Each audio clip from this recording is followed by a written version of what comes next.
Aviation കോഴ്സുകൾ എടുക്കുന്ന കുട്ടികൾ കാണിക്കുന്ന കുറച്ച് മിസ്റ്റേക്കുകളാണ് ഇന്നത്തെ ഈ ഒരു വീഡിയോയിൽ പറയുന്നത്. നിങ്ങൾ ഏവിയേഷൻ്റെ നോൺ ടെക്നിക്കലായിട്ടുള്ള BB aviation, diploma aviation, IATA പോലുള്ള കോഴ്സുകൾ ചെയ്യാൻ ആഗ്രഹിക്കുന്ന ഒരു വ്യക്തിയാണെങ്കിൽ തീർച്ചയായിട്ടും ഈ ഒരു വീഡിയോ ഫുള്ളായിട്ട് കാണാൻ ശ്രമിക്കുക. നിങ്ങൾക്ക് തീർച്ചയായിട്ടും ഈ വീഡിയോ കൊണ്ട് പ്രയോജനം ഉണ്ടാകുന്നതാണ്. അതുപോലെ തന്നെ ഈ വീഡിയോ നിങ്ങൾക്ക് ഇഷ്ടപ്പെടുകയാണെങ്കിൽ തീർച്ചയായിട്ടും നിങ്ങളിത് ലൈക്ക് ചെയ്യാനും അതുപോലെ തന്നെ നമ്മുടെ ഈ വീഡിയോ ഷെയർ ചെയ്യാനും നമ്മുടെ ചാനലൊന്ന് സബ്സ്ക്രൈബ് ചെയ്യാനും ഒന്ന് ശ്രമിക്കുക.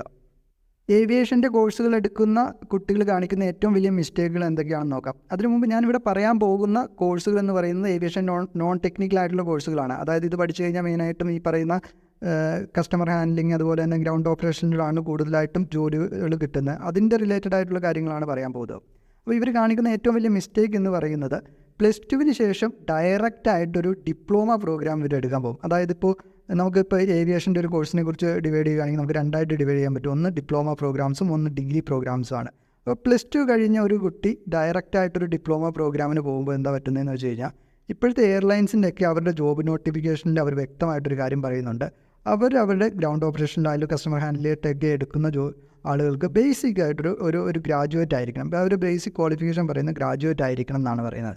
അത് ഇതിൽ വേണമെന്ന് അവർ പറയുന്നില്ല. BB ഏവിയേഷനിലോ അതല്ലെങ്കിൽ BCom വിത്ത് ഏവിയേഷനിലോ വേണമെന്ന് പറയുന്നില്ല. അവരൊരു ഗ്രാജുവേറ്റ് ആയിരിക്കണം എന്ന് പറയുന്നുണ്ട്. അതോടൊപ്പം തന്നെ ഒരു ഡിപ്ലോമ പ്രോഗ്രാം അയാട്ട പോലെയോ അതല്ലെങ്കിൽ അതുപോലെ ഏതെങ്കിലും മറ്റൊരു ഡിപ്ലോമ പ്രോഗ്രാം ഒരു 6 മന്തിൻ്റെയോ 1 ഇയറിൻ്റെയോ ഒരു ഡിപ്ലോമ പ്രോഗ്രാം ഉണ്ടെങ്കിൽ അതൊരു ബെനിഫിറ്റ് ആയിട്ട് പറയുന്നുണ്ട്. അത് പറയാനുള്ള കാരണം ഈ നോർമൽ ഒരു ഡിഗ്രി പഠിക്കുന്ന ആൾക്ക് ഒരിക്കലും ഈ ഇൻഡസ്ട്രിയൽ നോളജ് കിട്ടത്തില്ല, ഏവിയേഷൻ്റെ ഇൻഡസ്ട്രിയൽ നോളജസ് കിട്ടത്തില്ല. അപ്പോൾ അങ്ങനെ വരുമ്പോഴത്തേ അവർക്ക് ഈ എടുക്കുന്ന എയർലൈൻസിന് തന്നെ ബുദ്ധിമുട്ടുണ്ടാകാനുള്ള ചാൻസ് ഉണ്ട്. അപ്പോൾ അവരതിന് ഒരു ഇതായിട്ട് പറയുന്ന ഒരു ഇതാണ് ഒരു അയാട്ട പോലുള്ള ഇൻഡസ്ട്രിയൽ നോളജ് കിട്ടുന്ന ഒരു 6 മന്തിൻ്റെ ഡിപ്ലോമ പ്രോഗ്രാം എടുക്കാൻ പറയുന്നത്. അവരത് നിർബന്ധമായിട്ട് പറയുന്നില്ല. അവർക്കൊരു ഗ്രാജുവേറ്റിന് കിട്ടിയാൽ മതി, അവരത് പിന്നെ ട്രെയിൻ ചെയ്തെടുക്കുന്നതാണ്. അങ്ങനെയാണ് ജോബ് നോട്ടിഫിക്കേഷൻ വരുന്നത്. അപ്പോൾ ഇതൊന്നും അറിയാത്ത ഒരു കുട്ടി ഈ പറയുന്ന ഇൻസ്റ്റിറ്റ്യൂഷൻസിൻ്റെയൊക്കെ പരസ്യങ്ങളും മറ്റും കണ്ടിട്ട് ഇത് ജസ്റ്റ് ഡയറക്റ്റായിട്ട് ഒരു പെട്ടെന്നൊരു ജോബ് കിട്ടും എന്ന് വിചാരിച്ചിട്ട് നേരെ ചെന്ന് ഈ പറയുന്ന കോഴ്സ് എടുക്കും, ഈ ഡിപ്ലോമ പ്രോഗ്രാം എടുക്കും. ഇത് പഠിച്ചു കഴിഞ്ഞ് വന്നുമ്പോഴാണ് മനസ്സിലാക്കാൻ പോകുന്നത് ഇത് പഠിച്ചിട്ട് പ്രത്യേകിച്ച് ഒരു കാര്യവുമില്ല, ഇത് ജോലിക്ക് കയറണമെങ്കിൽ ഒരു ഡിഗ്രി കൂടി വേണമെന്ന് പറഞ്ഞു. അപ്പോൾ ചിലവരെന്താ ചെയ്യണമെന്ന് വെച്ച് കഴിഞ്ഞാൽ നേരെ പോയി ഒരു ഡിഗ്രി കൂടി എടുത്തിട്ട് പോകും. അപ്പോഴത്തേനും പിന്നെയും സമയം പോകും. പിന്നെ ചിലവർ ഡിസ്റ്റൻസ് ആയിട്ട് ഡിഗ്രി എടുക്കാൻ ശ്രമിക്കും, എന്നിട്ട് ജോലിക്ക് നോക്കാം. അതും കാര്യമായിട്ട് സക്സസ് ആവില്ല ഇപ്പോഴത്തെ രീതിയിൽ. അപ്പോൾ അങ്ങനെ ഒരു മിസ്റ്റേക്ക് കാണിക്കുന്നുണ്ട്. അപ്പോൾ എനിക്ക് പറയാനുള്ള കാര്യം എന്ന് പറയുന്നത് നിങ്ങൾ +2 കഴിഞ്ഞിട്ട് ഒരാളാണെങ്കിൽ നിങ്ങൾ തീർച്ചയായിട്ടും ഒരു ഡിഗ്രി എടുക്കാൻ പോവുക. ഒന്നെങ്കിൽ BB ഏവിയേഷൻ പോലുള്ള ഡിഗ്രി എടുക്കാൻ പോവുക. അതിൻ്റെ ഗുണങ്ങളും ദോഷങ്ങളും കഴിഞ്ഞ വീഡിയോയിൽ ഞാൻ പറഞ്ഞിട്ടുണ്ട്. ആ വീഡിയോ ഒന്ന് കണ്ടു നോക്കുകയാണെങ്കിൽ നിങ്ങൾക്ക് മനസ്സിലാവും, നമ്മുടെ പ്ലേലിസ്റ്റിൽ കിടപ്പുണ്ട്. അപ്പോൾ ആ ഡിഗ്രി എടുക്കാൻ പോവുക. അതല്ലെങ്കിൽ നമ്മുടെ നാട്ടിലുള്ള ഏതെങ്കിലും ഒരു അപ്രൂവ്ഡ് കോളേജിൽ നിന്ന് റെഗുലറായിട്ടൊരു ഡിഗ്രി എടുക്കുക. ഡിഗ്രിക്ക് ശേഷം ഒരു 6 മന്ത് ഡിപ്ലോമ പ്രോഗ്രാം ചെയ്ത് അങ്ങനെ പോവുക. അതല്ലാതെ ഒരു കാരണവശാലും നിങ്ങൾ +2 ശേഷം ഡയറക്റ്റായിട്ട് പോയിട്ടൊരു 6 മന്തിൻ്റെയോ 1 ഇയറിയോ ഡിപ്ലോമ പ്രോഗ്രാം ചെയ്തിട്ട് ഒരു കാര്യമില്ല. ഈ പറയുന്ന കരിയർ സക്സസ്സോ ഉണ്ടാവത്തില്ല. അതാണ് ഏറ്റവും വലിയ മിസ്റ്റേക്കായിട്ട് ഞാൻ കാണുന്നത്. ഇത് ഇങ്ങനെ ഈ കുട്ടികളിങ്ങനെ വീഴാനുള്ളൊരു കാരണം എന്ന് വെച്ചാൽ ഒന്ന് എല്ലാവരും തന്നെ ഒരാഗ്രഹം പെട്ടെന്ന് ജോലി കിട്ടുക, പൈസ ഉണ്ടാക്കുക എന്നതാണ്. അതുപോലെ തന്നെ ഈ ഏവിയേഷൻ്റെ മേഖലയിൽ വർക്ക് ചെയ്യുകയാണെങ്കിൽ അവർ കാണിക്കുന്ന പരസ്യങ്ങളിലും ഇതൊക്കെ അവരുടെ മൈൻഡിൽ, ഈ കുട്ടികളുടെ മൈൻഡിൽ ഭയങ്കര സംഭവമായിട്ടാണ് കാണിക്കുന്നത്. അതായത് ഈ പറയുന്ന നല്ല പളവളപ്പും നല്ല ഇതാണ് ജോലി, നല്ല അന്തസ്സും 10 ആളോട് പറഞ്ഞാൽ നല്ല വില കിട്ടുന്ന ജോലിയാണ്. പക്ഷേ അതിന് ജോലി കിട്ടണമെങ്കിൽ അതിൻ്റെ പ്രൊസീജിയർ കാര്യങ്ങളുണ്ട്. പിന്നെ നിങ്ങൾ ഈ പരസ്യം കാണുന്നത് പോലെ തന്നെ ഒരുപാട് പളവളപ്പൊന്നുമില്ല. അതിനകത്ത് കയറി പണിയെടുത്ത് കഴിഞ്ഞ് തുടങ്ങുമ്പോഴാണ് ഇതിൻ്റെ ഒരു ബുദ്ധിമുട്ടും കാര്യങ്ങളൊക്കെ മനസ്സിലാകുന്നത്. അത്യാവശ്യം നല്ല കഷ്ടപ്പാടും കാര്യങ്ങളൊക്കെ വരുന്നുണ്ട് ഗ്രൗണ്ട് ഓപ്പറേഷനിലായാലും കസ്റ്റമർ ഹാൻഡ്ലിങ്ങിലായാലും. എങ്കിലും നമുക്ക് അത്യാവശ്യം നല്ല രീതിയിൽ 10 ആളോട് പറഞ്ഞാൽ നല്ല രീതിയിലുള്ള ജോബ് തന്നെയാണ് ഇത്. പക്ഷേ അത് പഠിക്കേണ്ട ഒരു രീതിയിൽ പഠിച്ചിട്ടെങ്കിൽ വെറുതെയാണ്. അപ്പോൾ ഇപ്പോഴൊക്കെ നിങ്ങൾ ആരോടെങ്കിലൊക്കെ ചിലപ്പോൾ ചോദിച്ചു നോക്കുമ്പോൾ അറിയാം, ഞാൻ ഏവിയേഷൻ പഠിച്ചിട്ട് എനിക്ക് ജോലി കിട്ടിയിട്ടില്ല എന്നൊക്കെ പറഞ്ഞിട്ട്. അതിൻ്റെ ഒരു കാരണം ഈ പറയുന്ന രീതിയാണ്. പ്രോപ്പറായിട്ട് ഈ സംഭവം പഠിച്ചില്ലെങ്കിൽ നിങ്ങൾ പഠിക്കാൻ പോയിട്ട് ഒരു കാര്യവുമില്ല. മറ്റൊരു മിസ്റ്റേക്കായിട്ട് എനിക്ക് തോന്നിയിട്ടുള്ള ഒരു കാര്യം എന്ന് പറയുന്നത് ഈ ഒരു കോഴ്സിനെ കുറിച്ച് കൂടുതൽ മനസ്സിലാക്കാതെ വന്ന് ഈ കോഴ്സ് എടുക്കുന്ന ആളുകളാണ്. വന്ന് പഠിച്ചു കഴിഞ്ഞ് ജോലി കിട്ടാതൊക്കെ വരുമ്പോഴാണ് ഇവർ ഇതിൻ്റെ കാര്യങ്ങൾ മനസ്സിലാക്കുന്നത്. അങ്ങനെ ഒരുപാട് ആൾക്കാരുണ്ട്. അപ്പോൾ എനിക്ക് പറയാനുള്ളത്, നിങ്ങൾ ഇത്തരം ഒരു കോഴ്സ് പഠിക്കാൻ പോകുമ്പോൾ നിങ്ങളിപ്പോൾ സ്വാഭാവികമായിട്ടും നെറ്റിലും കാര്യങ്ങളൊക്കെ ആയിരിക്കും സെർച്ച് ചെയ്യുന്നത്.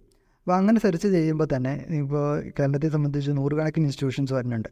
അപ്പോൾ അതിൻ്റെ വരുമ്പോൾ ഒരുപാട് പരസ്യങ്ങൾ വരും. അപ്പോൾ ആ പരസ്യത്തിൽ കോൺടാക്റ്റ് നമ്പർ കണ്ട് നിങ്ങൾ കോൺടാക്റ്റ് ചെയ്യും.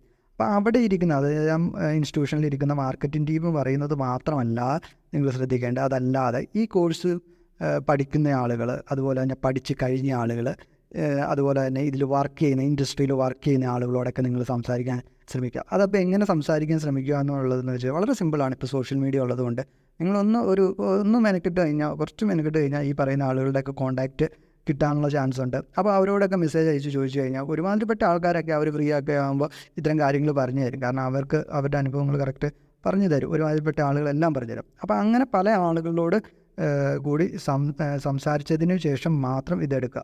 ശരിക്കും പറഞ്ഞാൽ നിങ്ങൾക്ക് സ്വപ്നം ഉണ്ടാവും, നിങ്ങൾക്ക് ഇൻഡസ്ട്രിയിൽ വർക്ക് ചെയ്യണമെന്ന് സ്വപ്നമൊക്കെ ഉണ്ടാവും. അപ്പോൾ നിങ്ങൾ ആ സ്വപ്നം ഉള്ളതുകൊണ്ട് നിങ്ങൾ അത് മാത്രം, അതിൻ്റെ നല്ല വശങ്ങൾ മാത്രമായിരിക്കും ചിലപ്പോൾ ചിന്തിക്കുള്ളൂ. ചിലപ്പോൾ അതിൻ്റെ ദോഷവശങ്ങളും കാര്യങ്ങളും ചിന്തിക്കില്ല. അപ്പോൾ അതിങ്ങനെയൊക്കെ സംസാരിക്കുമ്പോൾ കാര്യങ്ങളൊക്കെ വ്യക്തമായിട്ട് മനസ്സിലാവും. പിന്നെ മറ്റൊരു കാര്യമുണ്ട്, ചില ആളുകൾ തെറ്റിദ്ധരിക്കപ്പെട്ടിരിക്കുന്ന ഒരു കാര്യമുണ്ട്. അതായത് ഇപ്പോൾ ഏതെങ്കിലും ഡിഗ്രി വേണമെന്ന് ഞാൻ പറഞ്ഞു, ഈ ഏവിയേഷൻ്റെ കോഴ്സ് ഇതിൽ ജോബ് കിട്ടാൻ, അതായത് ഇതിലൊക്കെ ഒരു ജോബ് കിട്ടാൻ ഒരു ഡിഗ്രി കൂടി വേണമെന്ന് ഞാൻ പറഞ്ഞു. അപ്പോൾ ചില ആളുകൾ വിചാരിക്കും എന്നാൽ BBA ഏവിയേഷൻ പഠിക്കാം, BBA ഏവിയേഷൻ പഠിച്ചു കഴിഞ്ഞാൽ പെട്ടെന്ന് ജോലി കിട്ടും എന്ന് പറയാം. അതല്ലെങ്കിൽ ഇനിയിപ്പോൾ നോർമൽ ഡിഗ്രി ഉള്ള ഒരാളാണെങ്കിൽ അവർക്ക് ഏതെങ്കിലും ഒരു ഡിപ്ലോമ പ്രോഗ്രാം ചെയ്താൽ അത് കൂടി കഴിഞ്ഞാൽ ജോലി കിട്ടും എന്നുള്ളൊരു പ്രതീക്ഷ കാര്യങ്ങൾ വരുന്നുണ്ട്. നിങ്ങൾക്ക് ജോലി കിട്ടാനുള്ള ബേസിക് ക്വാളിഫിക്കേഷൻ മാത്രമാണ് ഈ എഡ്യൂക്കേഷൻ കൊണ്ട് കിട്ടുകയുള്ളൂ. ഈ ഒരു ഇൻഡസ്ട്രിയിൽ വർക്ക് ചെയ്യണമെങ്കിൽ കുറച്ച് കാര്യം കൂടി നിങ്ങൾക്ക് വേണം. ഒന്ന്, നിങ്ങൾക്ക് നല്ല ലാംഗ്വേജ് സ്കില്ല് വേണം. ഇംഗ്ലീഷിൽ നല്ല അടിപൊളിയായിട്ട് സംസാരിക്കാൻ പറ്റുമെങ്കിൽ മാത്രമാണ് ഇതിൽ എയർലൈൻസിലൊക്കെ നമുക്ക് വർക്ക് ചെയ്യാൻ പറ്റുള്ളൂ. കാരണം നിങ്ങൾക്കറിയാം, എയർലൈൻ എന്ന് പറയുന്നത് നിങ്ങൾ പോകുന്നതും ഈ കസ്റ്റമർ ഹാൻഡ്ലിംഗ് പോലുള്ള ഇതിലായിട്ടാണ്. അവിടെ ഇംഗ്ലീഷിന് ഭയങ്കര ഇമ്പോർട്ടൻ്റ് ആണ്. അതുണ്ട്. പിന്നെ അതുപോലെ തന്നെ മറ്റു കുറച്ച് സോഫ്റ്റ് സ്കിൽസൊക്കെ, പേഴ്സണാലിറ്റി, അതുപോലെ തന്നെ മറ്റുള്ളവരുമായിട്ടുള്ള നല്ല ഇൻട്രാക്ഷൻ, ഗ്രൂപ്പിൽ വർക്ക് ചെയ്യാനുള്ള കഴിവ്, അങ്ങനെയുള്ള കാര്യങ്ങൾ ഇതുണ്ട്.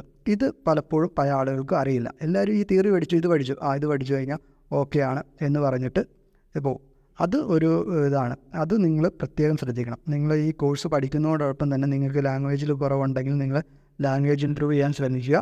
അതുപോലെ തന്നെ നിങ്ങൾക്ക് മറ്റ് സോഫ്റ്റ് സ്കിൽസൊക്കെ ഇതൊക്കെ ഉണ്ടെങ്കിൽ അതൊക്കെ ഡെവലപ്പ് ചെയ്യാൻ ശ്രമിക്കുക. അതൊക്കെ ഇൻസ്റ്റിറ്റ്യൂഷൻസൊക്കെ അതിനെ സപ്പോർട്ട് ചെയ്യും. അപ്പോൾ അത് നിങ്ങൾ ശരിക്കും നിങ്ങൾ നോക്കേണ്ടതാണ്. കോഴ്സ് പഠിച്ചു അല്ലെങ്കിൽ തിയറി പഠിച്ചു എന്ന് എന്നിട്ട് മാത്രം ജോലി കിട്ടണില്ല, ഇതും കൂടി ശ്രദ്ധിക്കുക. അടുത്ത ഒരു ഇമ്പോർട്ടൻ്റ് ആയിട്ടുള്ള കാര്യം പ്ലേസ്മെൻറ്റിൻ്റെ കാര്യത്തിലാണ്. ഇപ്പോൾ നിങ്ങൾ പഠിക്കാൻ പോകുന്ന ഇൻസ്റ്റിറ്റ്യൂഷൻസ് മിക്കവരും തന്നെ പ്ലേസ്മെൻറ്റ് അസിസ്റ്റൻസ് ആണ് തരുന്നത്. ആരും തന്നെ 100% പ്ലേസ്മെൻറ്റ് തരില്ല. അതായത് ഈ പ്ലേസ്മെൻറ്റ് അസിസ്റ്റൻസും പ്ലേസ്മെൻറ്റും തമ്മിൽ ഒരു ഡിഫറൻസ് ഉണ്ട്. അത് പലർക്കും അറിയത്തില്ല. നമ്മുടെ കുട്ടികളെല്ലാം ഈ ഇൻസ്റ്റിറ്റ്യൂഷൻ്റെ പരസ്യം കാണുമ്പോൾ പറയും പ്ലേസ്മെൻറ്റ് ഉണ്ട്, ഒരു പ്ലേസ് ചെയ്ത് തരാമെന്നൊക്കെയാണ് പറയുന്നതെന്ന് പറയും. അപ്പോൾ ഇത് തമ്മിലുള്ള ഡിഫറൻസ് എന്ന് പറഞ്ഞാൽ, പ്ലേസ്മെൻറ്റ് അസിസ്റ്റൻസ് എന്ന് പറഞ്ഞാൽ നിങ്ങൾ പഠിക്കുന്ന ഇൻസ്റ്റിറ്റ്യൂഷൻ നിങ്ങൾക്കൊരു ജോബിന് വേണ്ടിയുള്ള രീതിയിലുള്ള ഇൻ്റർവ്യൂവിൻ്റെ മോക്ക് ഇൻ്റർവ്യൂ കാര്യങ്ങളൊക്കെ തരും. അതിനുള്ള ട്രെയിനിങ് കാര്യങ്ങൾ ഇതെല്ലാം തരും. ഒരു ഇൻ്റർവ്യൂ അറ്റൻഡ് ചെയ്യേണ്ടത് എങ്ങനെയാണെന്നൊക്കെ കാണിച്ചു തരും. അതിനുശേഷം നിങ്ങൾ ഈ ഇൻ്റർവ്യൂ ജോബിൻ്റെ ഇൻ്റർവ്യൂ നടക്കുന്നിടത്ത് സെൻഡ് ചെയ്യും. അവിടെ സെൻഡ് ചെയ്ത് കഴിഞ്ഞ് നിങ്ങളുടെ സ്വന്തം പെർഫോമൻസ് കൊണ്ട് ജോബ് നേടണം. അങ്ങനെയുള്ളതിനാണ് പ്ലേസ്മെൻറ്റ് അസിസ്റ്റൻസ് എന്ന് പറയുന്നത്. ഇവിടെയുള്ള എല്ലാ ഇൻസ്റ്റിറ്റ്യൂഷൻസും അങ്ങനെയാണ് ചെയ്യുന്നത്. കാരണം എയർലൈനിലൊക്കെ ഡയറക്റ്റ് ജോബ് ആരും തന്നെ മേടിച്ച് കൊടുക്കുന്നതായിട്ട് അറിയില്ല. അപ്പോൾ അത് അങ്ങനെയാണ്. പിന്നെ പ്ലേസ്മെൻറ്റ് എന്ന് പറഞ്ഞാൽ വേറെ ഒന്നുമല്ല, ഈ പറയുന്ന ഡയറക്റ്റ് നിങ്ങൾക്ക് ഈ ഇതിൻ്റെ ഇൻ്റർവ്യൂവിൻ്റെ ട്രെയിനിങ് മാത്രമല്ല, ഈ പറയുന്ന ഇൻസ്റ്റിറ്റ്യൂഷൻ തന്നെ ആ ജോബ് വാങ്ങിത്തരും. അത് അങ്ങനെ കൊടുക്കുന്ന ഇൻസ്റ്റിറ്റ്യൂഷൻസ് വളരെ കുറവാണ്. എല്ലാവരും തന്നെ പ്ലേസ്മെൻറ്റ് അസിസ്റ്റൻസ് ആണ് കൊടുക്കുന്നത്. പിന്നെ അങ്ങനെ ഈ പ്ലേസ്മെൻറ്റ് 100% കൊടുക്കുന്നുണ്ടെങ്കിലും അത് ഈ പറയുന്ന ഡയറക്റ്റ് എയർലൈൻ്റെ ഒരു ഇതായിട്ട് സ്റ്റാഫായിട്ടല്ല കൊടുക്കുന്നത്, വേറെ രീതിയിലാണ്. അതിനെക്കുറിച്ച് വേറൊരു വീഡിയോയിൽ ഞാൻ സംസാരിക്കാം. അത് കുറച്ച് ഡീറ്റെയിൽ ആയിട്ട് സംസാരിക്കുന്നുണ്ട്. അതിനെക്കുറിച്ചൊരു വീഡിയോ ഞാൻ ചെയ്തു തരാം. അപ്പോൾ അങ്ങനെ ഒരു ഡിഫറൻസ് ഉണ്ട്. അത് പല കുട്ടികളും മനസ്സിലാക്കുന്നില്ല. എല്ലാവരും പരസ്യം കാണുമ്പോൾ പറയും പ്ലേസ്മെൻ്റ് ഉണ്ട്, ഇനിയിപ്പോൾ പഠിച്ചാലും പഠിച്ചില്ലെങ്കിൽ ഇവർ ജോലി മേടിച്ച് തരും എന്നൊരു ലെവലിലേക്ക് എത്തും. ഒരിക്കലും ഇല്ലാതെ.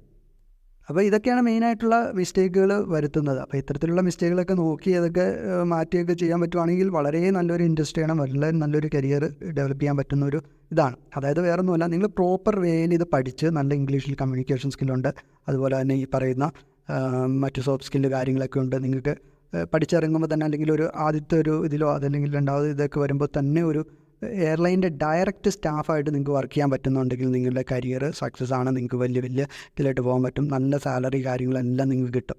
അതല്ലാത്ത രീതിയിലും കുറേ ജോബുകൾ വരുന്നുണ്ട് ഡയറക്റ്റ് എയർലൈൻ്റെ അല്ലാത്തതൊക്കെ. അതിനെക്കുറിച്ച് ഞാൻ മുന്നേ പറഞ്ഞ പോലെ ഒരു വീഡിയോ ഞാൻ സെപ്പറേറ്റ് ചെയ്യുന്നുണ്ട്. അപ്പോൾ അതിൽ ഞാൻ മനസ്സിലാക്കി തരാം. അപ്പോൾ നിങ്ങളൊരു ഡയറക്റ്റ് എയർലൈൻ്റെ സ്റ്റാഫാകാൻ ശ്രമിക്കുകയാണെങ്കിൽ കിട്ടുവാണെങ്കിൽ നിങ്ങൾക്ക് ഇതിൽ സക്സസ് ആകാൻ പറ്റും. അത് നല്ലൊരു മേഖല തന്നെയാണ് ഈ പറയുന്ന ഏവിയേഷൻ, അല്ലെങ്കിൽ ഏവിയേഷൻ്റെ നോൺ ടെക്നിക്കലായിട്ട് വരുന്ന സെക്ടർ എന്ന് പറയുന്നത്. അപ്പോൾ ഇന്നത്തെ വീഡിയോ ഇതേ ഉള്ളൂ. ഈ വീഡിയോ നിങ്ങൾക്ക് ഇഷ്ടപ്പെടുകയാണെങ്കിൽ തീർച്ചയായിട്ടും ലൈക്ക് ചെയ്യുക, ഷെയർ, അതുപോലെ തന്നെ ചാനലൊന്ന് സബ്സ്ക്രൈബ് ചെയ്യുക.